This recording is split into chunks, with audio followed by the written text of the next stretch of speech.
This Impact Wrestling review was brought to you by 5 Hour Energy. Try it and TNA will hire a third tag team.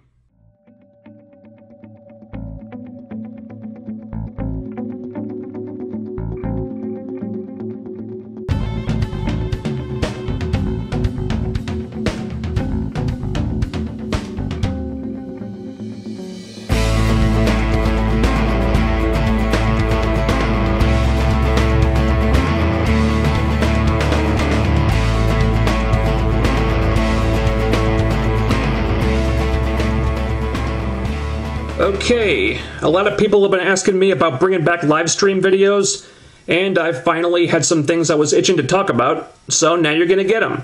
If you haven't seen the announcement I put up a couple days ago, the next live stream is going to be this Sunday, May the 4th, 5 p.m. Eastern. So before you settle in for Extreme Rules, come talk to me for a while. And the topic for this one is going to be Marvel's Agents of S.H.I.E.L.D. Questions, predictions for the finale. Do you like it? Do you hate it? Are you watching it? Are you not watching it? If you stopped watching it at some point, should you give it a second chance? All things we'll talk about. For the record, yes, you should be watching it. Seriously, the difference between this show when it debuted last year and the show it is now is night and day. If you have any questions, you can tweet them to me from now until then. Use the hashtag FKMAOS, or you can wait until the video and leave them in the comments. Alright, on to the wrestling. I don't really have a lot to say about this episode. There weren't any really crazy talking points or things that I just had to get off my chest. It was a pretty solid, inoffensive show that didn't do any incredibly stupid stuff. It didn't give us much of an idea about what the plan for Slammiversary is, but it certainly wasn't bad. It seemed like they tweaked the format a little bit in the opener to make things more fast-paced, which, considering the ratings recently, was probably a good idea. They packed a hell of a lot of stuff into that first segment. They set up a little mini #1 contendership tournament quick and easy. They checked in with Magnus and Bully Ray. That was 3 different storylines covered in about 11 minutes. And it didn't feel rushed, more like, let's give this as much time as it needs and not a second more. Which in this case was fine. Looks like some effort is being made now to finally rehabilitate Magnus's character. I don't want to see the feud with Abyss continue. I don't think there's anything terribly exciting or compelling about that matchup. But the direction Magnus is going in now seems to intend to put the paper champion stuff to rest, and that's a very good thing. Also, that pre-tape with him and his friend Bram was intriguing. Bram, who I think was Tom Latimer, formerly of NXT. Correct me if I'm wrong about that. I'm not really familiar with the guy, but he seems like a good talker. That's a plus. And this angle about him thinking Magnus went soft and possibly forcing Magnus to get his edge back could be just what the doctor ordered from Magnus right now, after the booking of him as the world champion left him in serious need of being rebuilt. I like it so far. Let's see where they go with this. If there was one thing that really bothered me this week, aside from the tag team situation, it was this Bully Ray Dixie Carter stuff.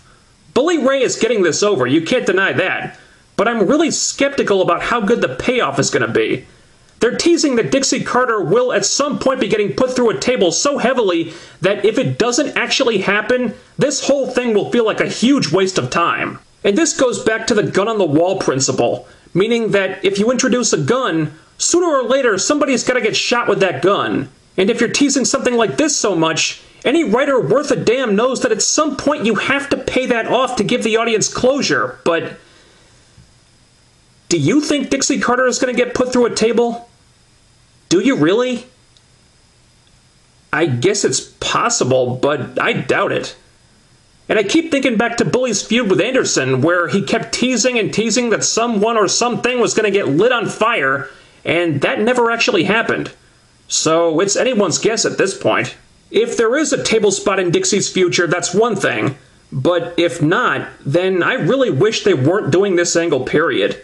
I mean, they go through this whole dog and pony show and make a huge deal out of taking control of wrestling operations away from Dixie, only for her to return to TV a few weeks later, when I thought the whole purpose of that was to get her off the show for a while so the fans could have a break from her.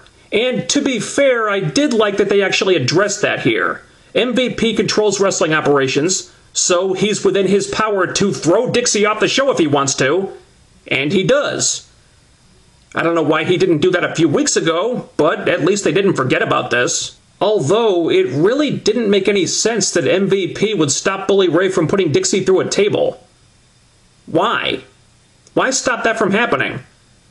Did he have any reason to not want Dixie put through a table? No, Dixie is his enemy. I mean, yeah, they had to get around that somehow because they can't do male-on-female violence on Spike TV. But MVP had no real concrete reason to stop that. He just did. See, stuff like this is why I theorized that MVP has secretly been a heel this whole time. Because a lot of his decisions oftentimes either don't make logical sense or end up benefiting the heels in some weird way. This is unbelievable. This doesn't make any sense. And speaking of stuff that benefited the heels, the Bromance lost the tag titles to the Wolves at Sacrifice in a handicap match where they had a 3-on-2 advantage because they suck. They complained to MVP about how this was somehow unfair to them because they suck. They have a 6-man tag match with the Wolves and Sonata, which is only good because of the Wolves and Sonata. And of course, the Bromance lose again because they suck. And then the announcers mention offhandedly that the Bromance have been booked in a ladder match next week that I'm not looking forward to at all. Because they suck. You guys suck. TNA, you have gone out of your way to portray the Bromance as the biggest scrubs imaginable when compared to the Wolves. They haven't gotten over on the Wolves in any way, and at this point, if they ever did, it would just feel like you were bullshitting us. These ass clowns just lost their titles in a handicap match where they had every advantage. This feud is done. You can't have a ladder match after that, okay? That's the kind of match you do when the intensity is at its peak. But this feud fizzled out before it even started because everybody knew from minute one that the Bromance were worthless, lame duck placeholder champions who had absolutely no goddamn chance against the Wolves whatso-fucking-ever. Instead of a ladder match, how about a bullet? So we can put this go-nowhere feud out of its misery. Oh, my brother, testify! And let's just be really frank here. I have the utmost confidence in the Wolves. But really, the Bromance in a ladder match? Robbie fucking E, master of the rest hold of doom, in a ladder match? Is there anyone who wants to see that? I sure as hell don't. Do you? I'd rather get a high colonic with a hot poker. The #1 contendership tournament is perfectly fine. We got 2 pretty good matches out of it, and the right guy won. Also, we had more hilarious comedy.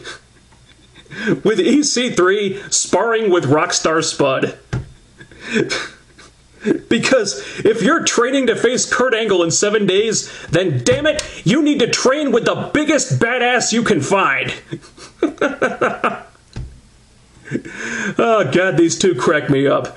At this point in the EC3 Angle feud, it might be a little too much comedy, but, and hell, I suppose that's better than not enough. Then we had this Knockouts promo segment where the beautiful people tease that they're going to take their clothes off, but then they don't because they're heels, but then the faces tear their clothes off anyway. And this really isn't the type of thing you expect from the Knockouts normally. You're kind of going against the grain there considering what the brand was built on. But I think with the beautiful people you can get away with that because exploiting their sexuality to get heat has always been a big part of their MO anyway. And this did serve its purpose as far as setting up the next Knockouts Championship feud and cementing Gail Kim as a face now. But I'm just not a fan of Gail going after the title next because, I mean, Jesus Christ, that's another knockout feud we've seen before. And with Gail turning face apparently, that's another person that Brittany, the only knockout you've got right now that's new and fresh, will have to play second fiddle to. I guess I should be happy that Brittany is at least involved in this storyline in some way. But it kind of seems like they're shunting her into the background just for the sake of keeping Gail in the spotlight again. And that's a fucking shame because Brittany is really the only knockout on TV right now that I'm interested in. At all. Oh, you were not aware of this? Bobby Roode won the #1 contendership tournament, so we get Roode versus EY for the title in the main event. And, wow, this did not turn out like I thought it would. They have a solid match. Eric wins clean. He offers Roode a hand up. And Roode takes it. Roode acted surprisingly babyface-like about this, which was very strange. I assume there's more to the story here, but that was an unexpected wrinkle, and I'm not sure what to make of it or how I feel about it. I really thought they'd be pushing toward that Beer Money reunion now, but suddenly Storm is teasing a feud with Anderson and Rude's doing this? So I guess we can rule out Wolves versus Beer Money at Slammiversary. I don't know what the hell they'll do for a tag title match now. Wolves' bromance for the umpteenth time ain't gonna cut it. The writers get points for unpredictability, I guess, but whether or not this is the better way to go, I think it's just too soon to tell. In fact, a good chunk of the show was like that. Taken on its own merits, I thought this Impact was solid, but it's one of those episodes where the significance of a lot of the stuff they did probably won't be clear until later, so it's really hard to grade this one. But I enjoyed it. The wrestling was good. Outside of booking the bromance in a ladder match next week, there was nothing I could really call bullshit on. I give this one a thumbs up. And I guess that's it, really. Tune in for the Agents of S.H.I.E.L.D. live stream this Sunday, 5 p.m. Eastern. Check my Twitter for updates on that. I'll post a link to it when it starts. See you then. Later.